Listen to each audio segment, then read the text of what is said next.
Assalamualaikum warahmatullahi wabarakatuh. Bismillah, alhamdulillah, wassalatu wassalamu ala rasulillah wa ala alihi wa sahbihi wa mawala. La hawla wa la quwwata illa billah. Rabbi shrah li sadri wa yassir li amri wahlul 'uqdatam min lisani yafqahu qawli.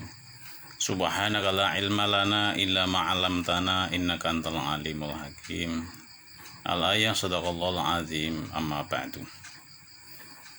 Alhamdulillah, kita semua sampai saat ini masih diberikan kesehatan jasmani maupun rohani. Semoga dalam lindungan Allah Subhanahu wa ta'ala. Tak lupa rahmat dan salam semoga terlimpah kepada junjungan kita Nabi besar Muhammad sallallahu alaihi wasallam. Mudah-mudahan kita semuanya mendapatkan syafaatul uzma fi yaumil qiyamah. Amin ya rabbal alamin. Bapak Ibu yang kami muliakan, dalam kesempatan ini saya akan menyampaikan beberapa hal yang memberikan inspirasi atau motivasi terhadap saya sendiri, yaitu dalam keadaan seperti ini selalu dan kita dituntut untuk berkarya atau untuk mengamalkan suatu hal yang positif. Salah satunya itu mencari ilmu. Selain itu dalam Al-Quran surat Al-Mujadalah ayat 11, Allah Subhanahu wa ta'ala menerangkan tentang kedudukan atau orang yang menuntut ilmu itu sendiri, yaitu derajat yang sangat mulia. A'udzu billahi minasyaitonir rajim. Bismillahirrahmanirrahim. Ya ayyuhalladzina amanu idza qila lakum tafassahu fil majalis fafsahu yafsahillahu lakum wa idza qila ansusu fansusu yarfa'illahu alladzina amanu minkum walladzina utul ilma darajat wallahu bima ta'maluna khabir. Hai orang-orang yang beriman, apabila kamu dikatakan kepadamu, berlapang-lapanglah dalam majlis, maka lapangkanlah, niscaya Allah akan memberikan kelapangan untukmu. Dan apabila dikatakan, berdirilah kamu, maka berdirilah, niscaya Allah akan meninggikan orang-orang yang beriman di antaramu, dan orang-orang yang diberi ilmu pengetahuan. Beberapa derajat yang sangat luar biasa. Dan Allah Subhanahu wa ta'ala maha mengetahui apa yang kamu kerjakan. Tanpa ilmu pengetahuan, seseorang akan buta dengan apa yang ada di sekitar kita. Oleh sebab itu, jangan letih untuk menuntut ilmu setinggi-tingginya. Kita juga bisa mengambil keteguhan atau prinsip kehidupan kita dari sosok Nabi, yaitu uswah atau sebagai model teladan kita, yaitu Gusti Kanjeng Rasul Nabi besar Muhammad sallallahu alaihi wasallam. Kisah kehidupan Nabi sallallahu alaihi wasallam bisa menginspirasi pegangan di masa kehidupan yang ada di dunia ini seperti kita semuanya.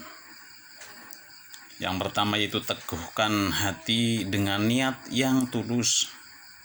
Tak ada manusia yang paling diinginkan manusia untuk dijumpai saat hari kiamat selain Nabi Muhammad SAW. Di hari pembalasan tersebut, Rasulullah menjadi sosok yang akan memberi syafaat kepada umatnya agar bisa mendapatkan balasan surga.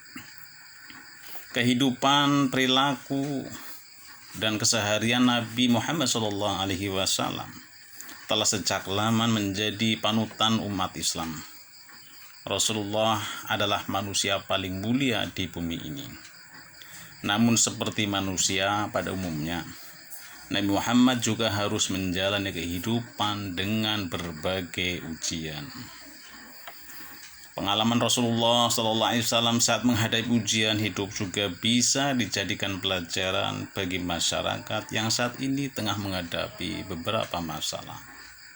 Menjadi sosok pribadi yang kuat dan pantang menyerah.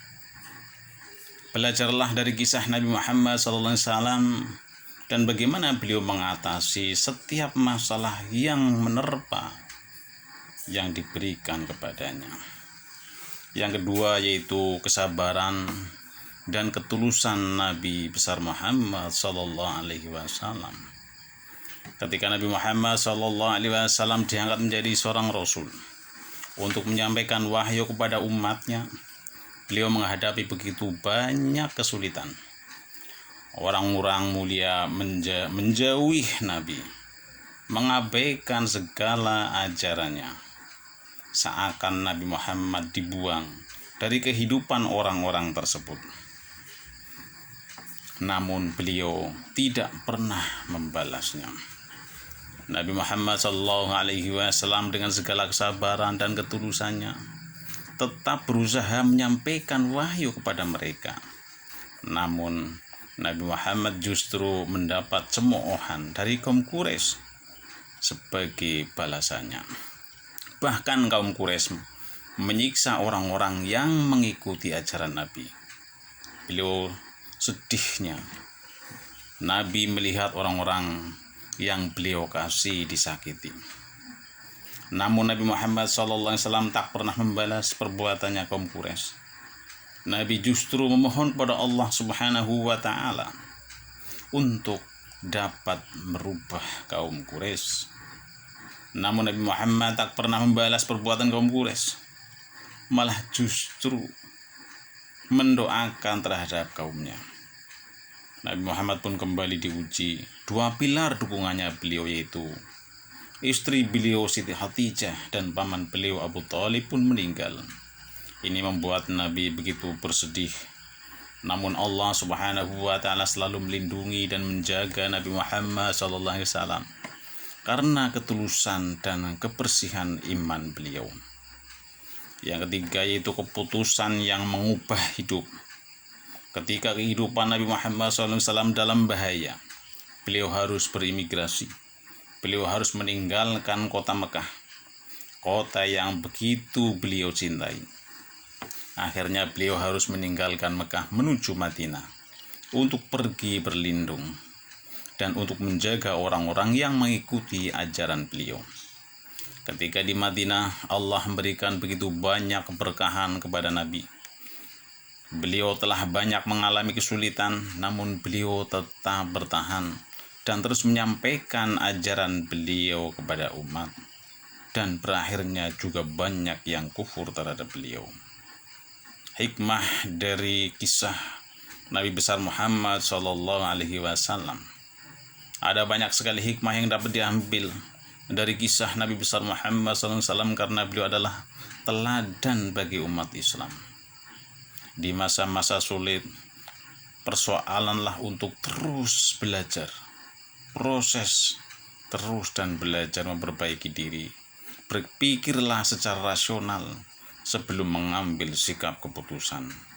Lakukanlah semua dengan penuh keikhlasan dan diawali semuanya dengan niat yang tulus.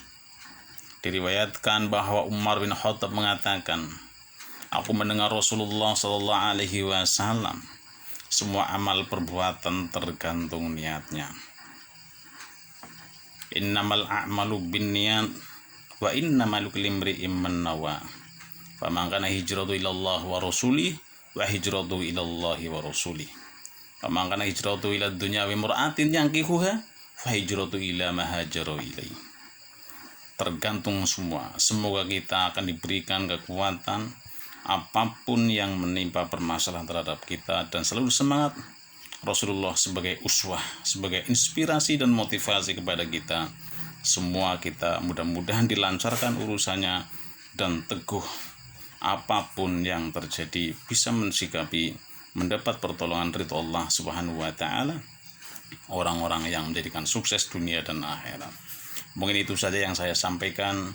Mohon maaf atas segala kesalahan. Saya akhiri. Allahumma fiq ila thoriq. Wassalamualaikum warahmatullahi wabarakatuh.